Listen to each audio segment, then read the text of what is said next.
Today we're going to be putting the remote control, passing it through the console and the cables. So here we go.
I'm going to take these self-tapping screws just to put it in place, drill some pilot holes, and then I'll remove them one by one and come in with the thicker screws that'll be for permanently mounting it.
I always save some of the paint that we used on the boat for all these little chips when we're putting. We'll get that later on.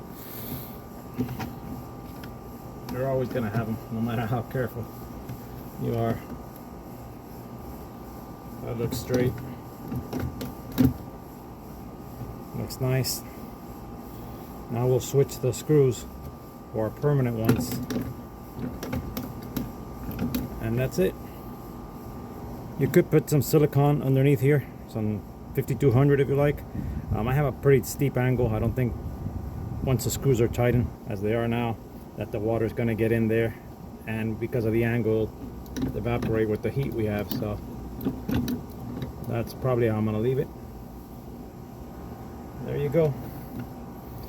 Control mounted on the console.